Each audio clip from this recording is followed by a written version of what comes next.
I'm Becky Fawcett, a mom by adoption, an infertile blonde, a female founder, and a bunch of other stuff. A lot of rules in podcasts and a lot of rules in life, and I don't really like that. So they all say you have to have this staged intro for every episode of your podcast, and it's all got to be the same. I'm not doing that. For most of my life, I try to be perfect. This line has been in every intro of my podcast, but for today's issue and guest, this line is very interesting. I tried to be perfect and do what everyone else was doing. And then I tried to have children, and that's the plot twist. Now I look for any opportunity to be different. I'm outspoken, I'm an advocate, and I want to change the world. And sometimes this gets me into trouble. It absolutely does get me into trouble. But for the most part, it helps me make real connections with real people, including my current guest today. Welcome to my podcast, The Fawcett Report, and I'm so glad you're all here. I want you all to meet a new friend of mine. We were introduced by a mutual friend at an event during New York's Fashion Week, and it's Keren Eldad, who is known as Coach Keren, and she has written a book called Gilded. And I'm not also going to read her bio because it's so impressive. You'll all fall over. But Keren, do you want to tell everybody some highlights from your bio in your own words? Because it's your story. Sure. Well, thank you so much for having me. First of all, it's a pleasure to be with you. It's a pleasure to be with the listener. And I'm an executive coach, spiritual teacher, masquerading as an executive coach, an author, and a speaker. I've written a book called Gilded, which is a recovery from perfectionism book, and that's my MO.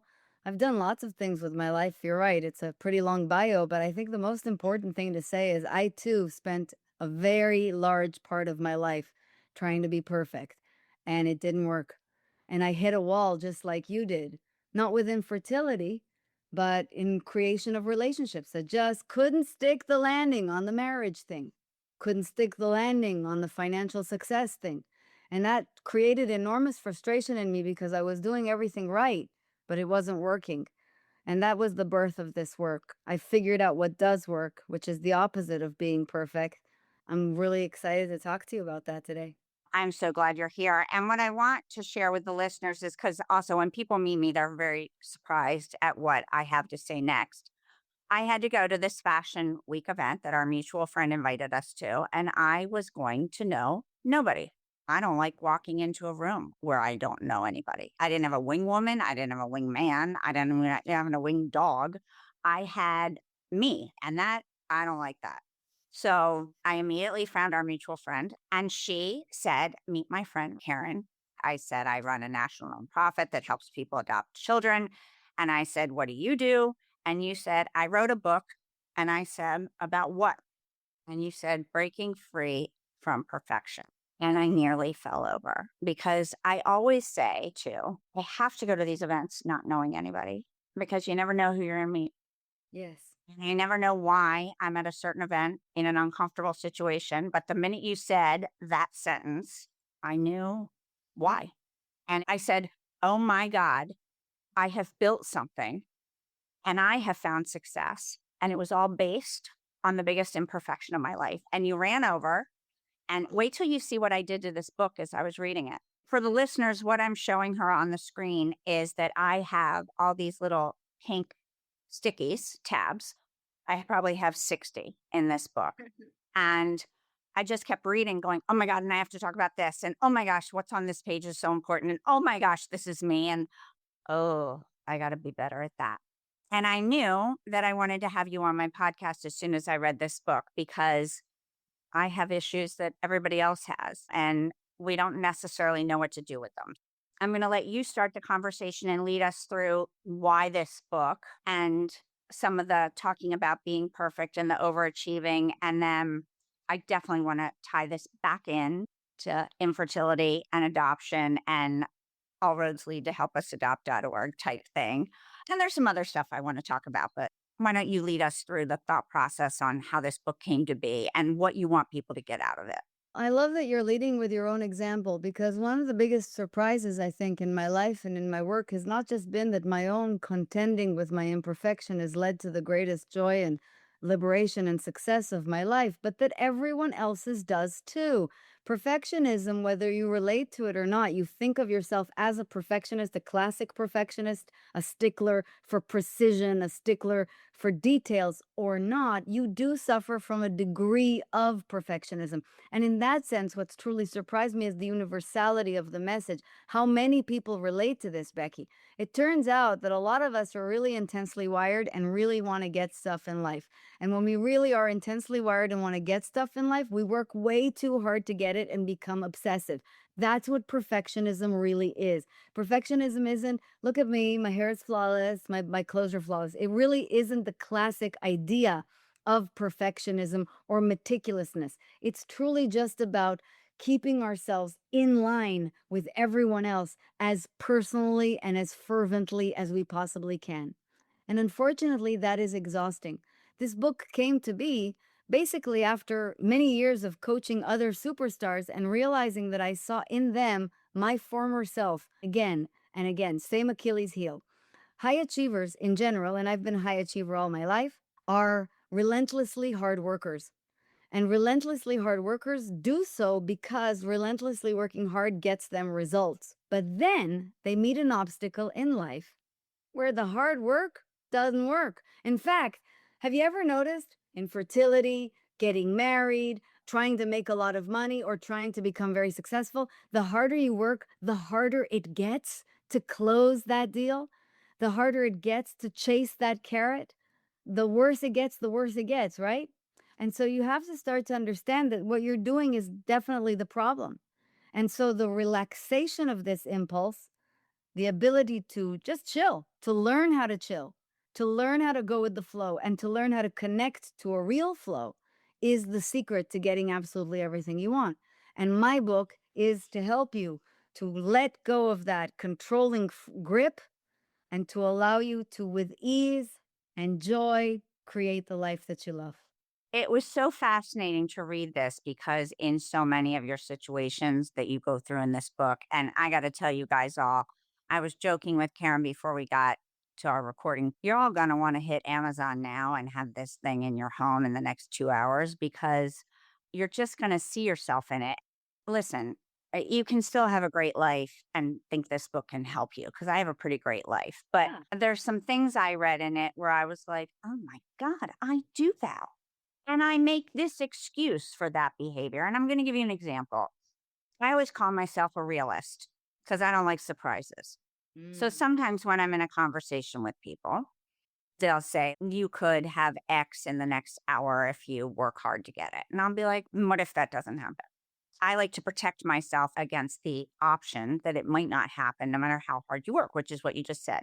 And in the book, you point out that this is more of a defeatist and a negative thing, that your nervous system absorbs that worry that it's not going to work. And I've always said I'm a realist, I'm not a negative person. But I'm like, oh my gosh, I need to start listening to this woman who wrote this book. I'm It's absorbing that. psychology that's doing that. It's your psychology that's doing that, and your psychology is actually manipulating the nervous system. This is a stance I call speaking defeat on your life instead of speaking victory, and it's a natural impulse. It's a perfect place to tell people that this is the big Achilles heel of all perfectionists slash high achievers. We're hedging our bets because the thought of failing is so painful to us. The thought of losing something is so painful to us that we're not willing to contemplate the opposite, which is, what if I pull it off? What if I win? The entire game is, in order to relax you, is start considering that actually you might pull it off. And actually, I wouldn't think about what if this doesn't happen. I would think the exact opposite. And I would not speak into the universe even the possibility that I won't pull this off. So it was interesting. I went, when I had first started your book, I think I'd read 50 pages. And I was meeting a friend for coffee on the weekend who I hadn't seen for a while. And she is now an empty nester. Both her kids are in college. And I hadn't seen her since her youngest just left in the fall. And I said, how's it going being an empty nester? Because she had just gotten back from a trip to London and she hadn't done anything like that in years because she's been a really present mother. She goes, it's actually great, but I think I spent so long telling myself how awful it was going to be that I'm pleasantly surprised. And I said, oh, you have to read this book I'm reading. That's what happened. I said, you're doing it too. Yeah. But I think we brace ourselves, especially as women, Like, we don't for want. these life changes. So we always assume the worst. And assuming the worst is where all of the problems begin. Because if you assume the worst, what's your natural next reflex going to be? Control. Do everything you can to control. Do everything you can to hold on tight. Do everything you can to keep things as they are. But when you try to keep things as they are, you cannot allow for change and for grace and for evolution. And I'm afraid to tell you, life will win Life every will win. single Which time. this is the conversation we had Yeah. after I said, "You've got to get this book, and let me tell you the story that she tells about her mom when she got sick." It's not that I wanted to keep, like you said, keep no change. Like, she didn't want to keep her kids home. She wanted them, of course, to go to the colleges they wanted to. She knew she was going to have an empty nest. She goes, "I didn't do it to myself to be negative.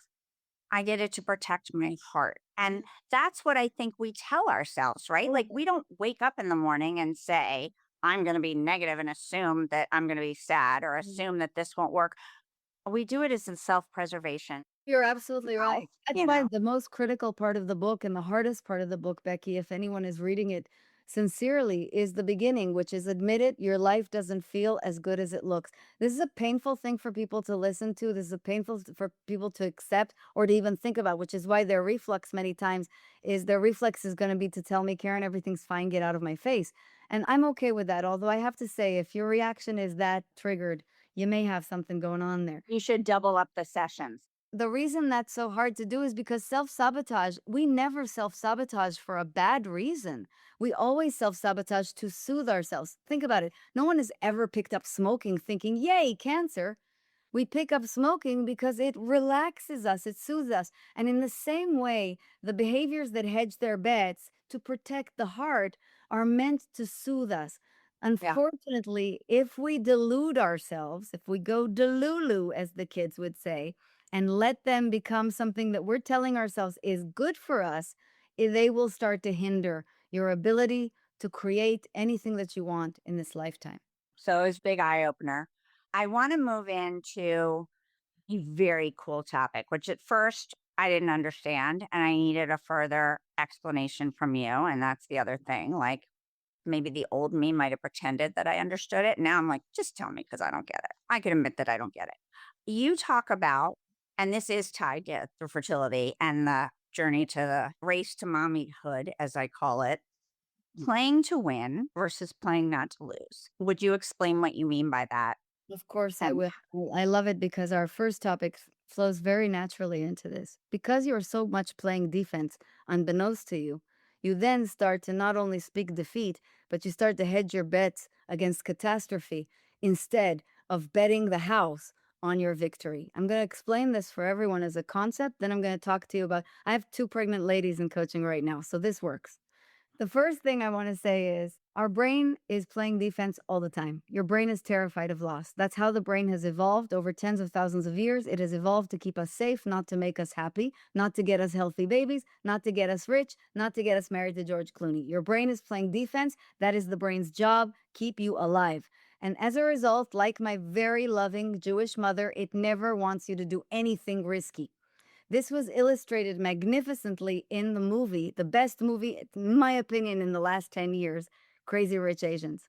The entire movie and the book is based on game theory. Game theory is to game out the possibilities of winning any game. And the first scene is a poker scene, the last scene is a mahjong scene. I'll talk about the poker scene. When she opens the story, Rachel Chu, the protagonist, is playing poker against her teacher's assistant. Her teacher's assistant has a really good hand in poker.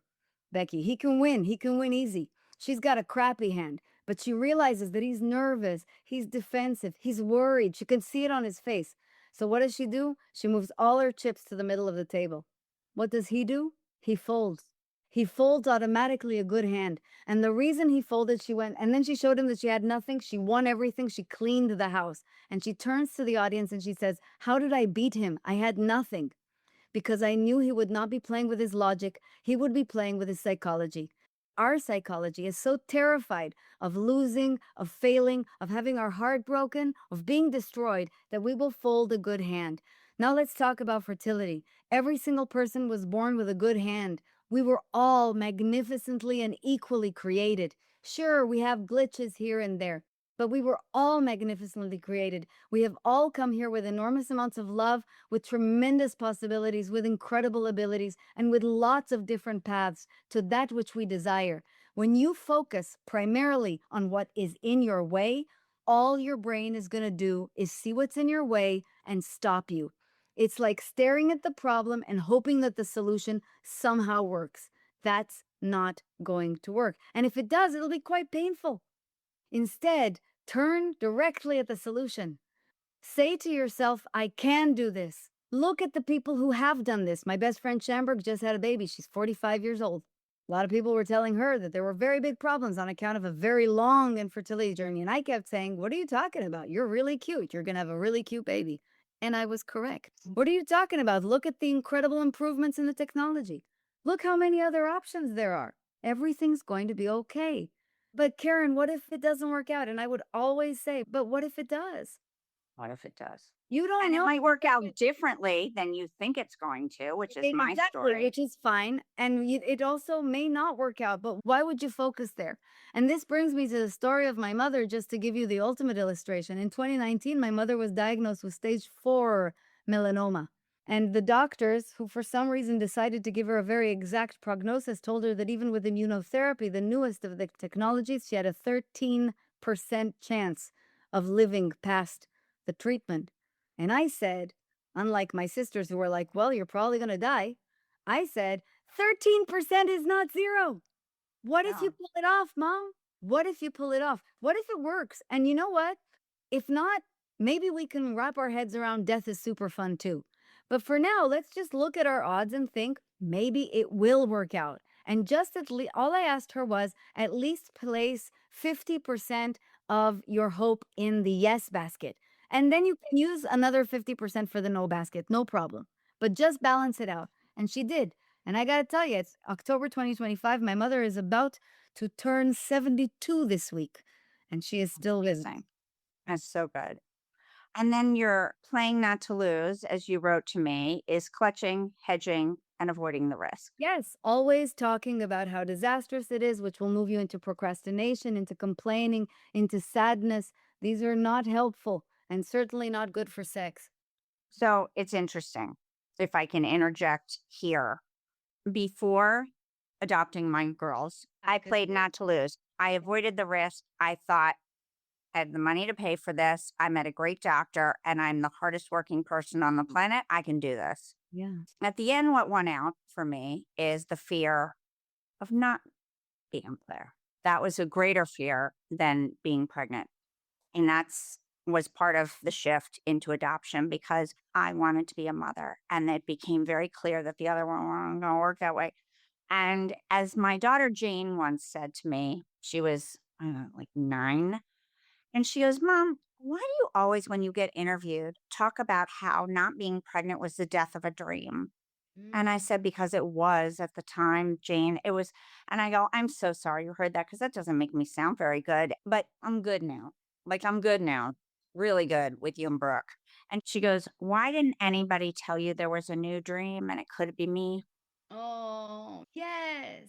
But I needed a 9-year-old to tell me that 14 years later, right? Hello, where were you back then, Jane? So that was very interesting to me. And I have now built this very successful nonprofit. Well, I was always a successful entrepreneur, but in a new way, 18 years with solid growth, a successful fundraiser. And I built it off my biggest imperfection and my biggest failure to date in life. And I think that the thing here is I stopped caring. Yeah. So sue me, I couldn't have a baby. Great. Look at this child that I adopted, and then look at her sister that I adopted, and look at these valiant women that I met who chose me to parent their kids, and I got to build relationships with them. And I think it just, without me realizing it, just totally changed Yeah. how you play to win. I just don't care about failing anymore because my greatest failure, and now I've helped to build over 1,000 families by the end of the year. Thank God I failed because those 1,000 families, if I hadn't had this idea, wouldn't be here.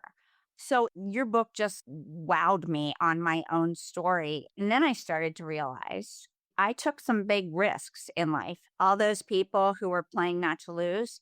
Do you want to know how many people told me not to start helpusadopt.org 18 years ago? We launched a $9 million campaign a year ago for helpusadopt.org. Do you know how many people told me not to do it? It won't win, won't be successful. We haven't even Yeah. decided we're doing it or not. And you have it as a failure. And I'm not scared of it. I actually think it's going to work. And guess what? It's working. That's how people It, think. So you're just it means more kids are coming home and yeah. we're not done yet either. You put terms to it. And so I'm going to start using those terms in talking to people and sharing your book with people. And it's just been great. So thank I'm you. delighted to hear it. No, thank you. You're a perfect illustration of what my point is. And my point is, whenever somebody says to me, no, I have to marry them, it has to be them. And I always say, let go. It may turn out better than you think. They don't believe me, but let go. It will turn out better than you think. And the same goes for fertility. The same goes for business. The same goes for money. The same goes for everything. Let go. Perfectionism clings, but truly, the act of letting go is about the act of knowing your own worth. Knowing your own worth is what allows you to rise and allows you to attract and magnetize the results that are truly meant for you. And that's how you built this magic, Becky. So it's interesting too. So you say knowing your own worth. People don't like that when you tell them what you're worth. Sure. They But don't. Why is I that? don't particularly care when you know your own worth. No, you don't. But it is interesting when you say, I'm worth more than this. I'm better than that. People really tell you you're crazy for saying these things out loud. And it's very interesting Yeah, when you're like, oh, all poppy syndrome. It's a very common right. phenomenon in psychology. Nobody really likes people to go above the herd. As Taylor Swift says in the lyrics of one of her songs in the new album, which I'm obsessed with, they want you to rise, they don't want you to reign. But the Do you point know is I haven't listened to it yet? I haven't heard a single bar terrific. of music Really off of terrific. that album. It's a very interesting phenomenon, but your job is when you really do understand your worth, you don't particularly care about what I like to call the clackers, what Brene Brown calls the cheap seats in the back, because you're in the arena. And people who are in the arena are much more qualified, with due respect, to say, I will pull off this $9 million campaign than people who are in the sidelines. I am in business. I've been in business for 8 years. I've built a 7-figure business. It's been in 7 figures since 2023. I know what it takes to do this. I understand what my odds are. I don't really need your opinion. Yeah. When you were explaining this play to win versus playing to lose, you made a very valid point here when you were talking about fertility. And you said, let this seep into your life. I'm reading the notes as if nothing else matters and your entire worth does not come down to this. And you're referring to getting pregnant, having a baby. Yeah. It's easier said than done. And the point I want to make and get your feedback on, because I know there's people listening, right, saying this, but the world tells women that it does come down to their worth, that your job is to get pregnant and have a kid. And when it goes south, what's wrong with you? Yeah. And I've been talking about this for now 18 plus years, saying, how do we change this narrative? Because there's a lot of pressure on women, young women today, about preserving your fertility. And God forbid you put your career before you get married, and you get married late in your 30s, late in your 30s. Well, that's not late. You're just getting going. And what if you can't have a baby? Then you have a different story, right? And there's other ways to have a baby. But how can we change this narrative about this pressure on women that it all does lie in their Well, ability to have a child? the narrative is cultural, and it's above my pay grade to try Okay. to change the cultural narrative. That would be like me attempting to change my mother's views, which are those of you must have a child in order to be worthy. I've learned a long time ago not to argue with my mother because she is relentless. Instead, the job is to really cultivate your own worth, which means to truly align with who you are, to find out who you are, to find out what your values are, and to have the courage to live those values. And in this case, you're absolutely right. It is far easier said than done. If it wasn't easier said than done, Brene Brown wouldn't have such an enormous empire, because her entire work is devoted to the finding of worth, to the cultivation of your own truth. But I'm going to share with people a couple of things that they can start to do to become very dialed in on their worth. And then I'm just going to offer one tiny tidbit. If you can't apply it to yourself, at least apply it to me, a woman with no children. The first thing I want to say is the most important part of all of this is to really reflect on and reconnect with your own values. Take a moment for yourself and ask yourself, is what I want something I've been told I want, or something I've been conditioned to want, or is this something I genuinely want? What gives my life meaning, and what gives my life joy and fulfillment? And before you rush to say, yes, yes, this is what I want, I would like to remind everyone that Brony Ware's very famous book, The Five Regrets of the Dying.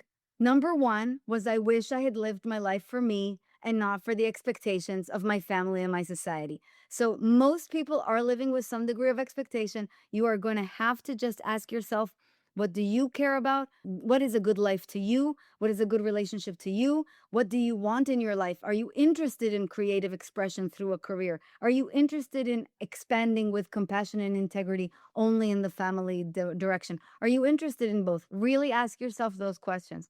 The second thing is, I want you to understand where the root of the message is coming from.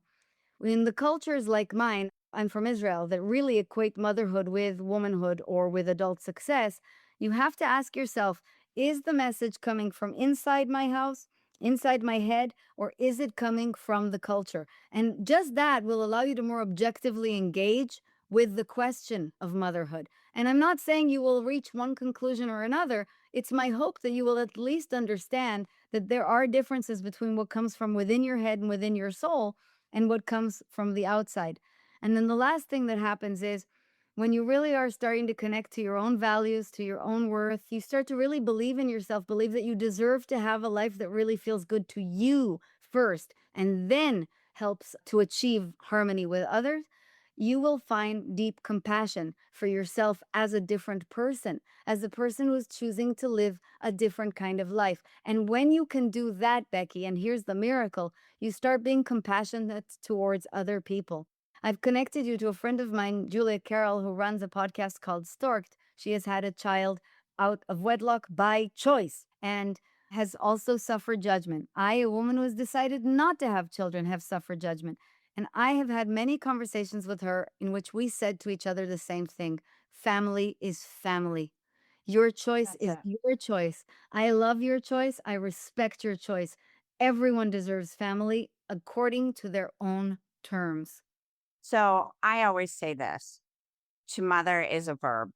Yeah. It's not a noun. And in your situation, I know from watching you on social media how much you care about those animals in your house. And I too, even though I do have children, I think my dogs are human. So there's that. We could discuss that on a separate podcast. But even some of my friends who are childless by choice, they are godmothers. They are aunts and uncle. You mother your mother to even your friends. Yes. They need help and compassion. To mother is not, and I, at the end of my road, that was my bulb. It was motherhood I was chasing. It wasn't being pregnant, Motherhood. but I Exactly. confused it. And I our confused it. decision of it is what really matters because you're the one who's going to have to live with it. I am a great godmother. I'm one of the best aunts on the planet. That is what I was born to do. And I think everybody should be cool with it. It's all good. But I always say childless by choice is a lot different than childless not by choice because you Yes, can't afford adoption. And I said, but the world tells childless by choice their decision isn't right either. And it's a very harsh world that has these opinions. Yeah. So brings me to my next line. You say, stop caring about what everyone else thinks about you. Okay. Easier said than done. That's another line you just said about 5 minutes ago. Talk to us. It's very easy to say, I don't really care, but I'll give you 2 hacks because that's made it much easier for me. And I really am at a state where I genuinely don't care. The first thing to understand is what other people think, what other people opine, what they're bringing to the table is from their own personal perspective and their own personal life. It has nothing to do with you. When my mother criticized my lifestyle when I was 30 versus her lifestyle when she was 30, she was only speaking from her lens. This is the life she knew. These were the parameters that she had. They had absolutely nothing to do with my life experience. And so, even though my mother's advice was always well meaning and filled with love, it was also misplaced and misdirected. And for me to consider her life experience would have been wrong. It's exactly like if I were to take advice about my business from someone who is not running the same kind of business, the same caliber business. With due respect, I appreciate your opinion, but I don't care. The second thing to recognize is that competition is the biggest buzzkill ever to your own creativity. The second reason to ignore what other people think is because it's actually detrimental to your ability to be creative and to rise and to create on your own terms. So I'm obsessed with Madonna. I always have been.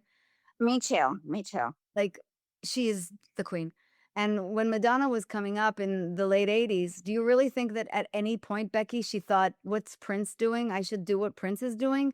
Do you think that if Prince came in the studio and said, I think your clothes should be skimpier, she actually paid attention? No.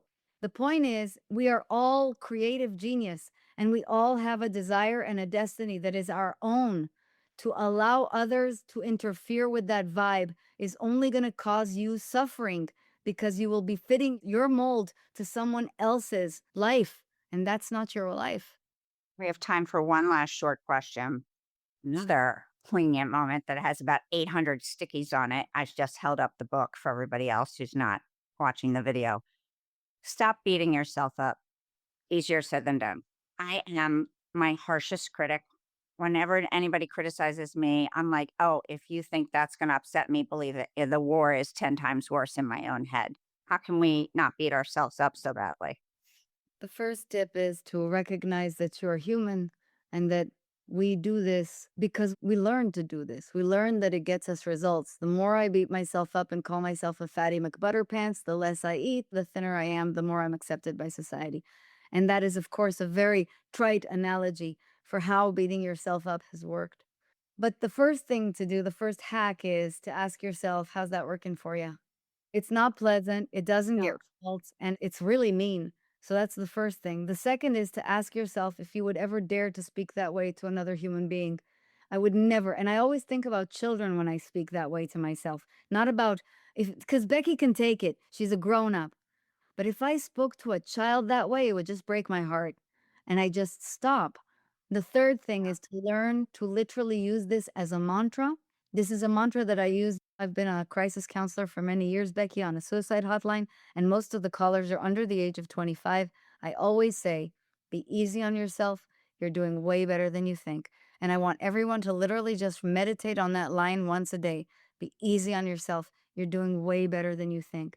And that part, you're doing way better than you think, will reconnect you to the fact that A, you didn't kill anybody, and B, you have done some cool things and deserve love. And that's it. This has been so amazing. And I have 8,000 more questions, but we have to call it a day. Tell everybody where they can find you on social media, your website, if they are interested in coaching with you, how that works, where can they find you?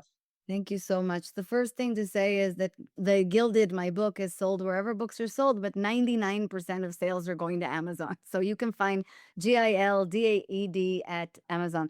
The second is that my website is coachkeren.com, and Keren is spelled with two E's. That's where you can find a free clarity call if you're called to speak with me for half an hour. Let's talk about what's going on with you, or just to check out the coaching. And then otherwise, the Coached podcast is my podcast. I truly hope to continue for many more years.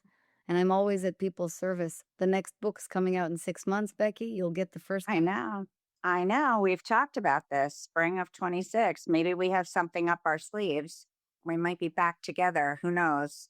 I want to thank everybody who tuned in today to listen to the Fawcett Report because I'm so glad you're here. And I hope you see the world a little differently today and that maybe you use your own voice to make a difference. Maybe you stop caring about what everybody thinks. Maybe you stop beating yourself up. Maybe you order this book, Gilded, on Amazon now immediately. But we have to be the change we want to see in ourselves. So it all starts with us. So, in case you don't follow me on social media, in my stories, almost every day of my life, I do a thing called 30 Seconds with Becky Fawcett. Number one, I'm always wearing sunglasses. And number two, it's never 30 seconds.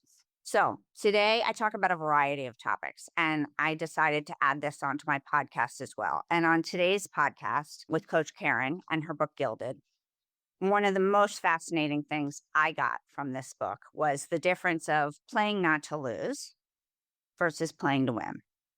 And when I was trying to have a baby and struggling with all of that and headed into infertility and all of that, I was playing not to lose. Not great, as you heard in the podcast. And since adopting my girls, I play to win. Perfect example of that is with starting helpusadopt.org. I knew I had a good idea. Not many people, if any, told me it was a good idea at the beginning. In fact, most people told me not to do it. And then they would list like 85 reasons of why I shouldn't do it. And I'd be like, oh, is that what happened when you started a national nonprofit? And they'd be like, oh, I never did that. I'm like, interesting. So I didn't listen. I started it. Here we are 18 years later. I'd say I played to win. In my 30 seconds with Becky Fawcett tidbit, and now I live my life now, and how I tell my girls, do not ask directions from people who have not been where you're going. They can't tell you. And sometimes it's only you and your moral compass and your gut instinct that gets you where you need to be. And that's helpusadopt.org every day of my life. Have a great day. 30 seconds with Becky Fawcett. Thank you for listening to the Fawcett Report. I'm so glad you were here today. And here's to seeing the world a little differently and possibly using your voice to make a difference. You can follow the Fawcett Report on Instagram and Facebook and YouTube. And you can message me on Instagram or Facebook. And I will actually respond as long as you're not mean. You can disagree with me. You can share your point of view, but you can't be mean because I don't do mean. And finally, if you're curious about my adoption advocacy and family building work through helpusadopt.org, you can find us there on Instagram and Facebook, as well as through the website, helpusadopt.org. See you next time.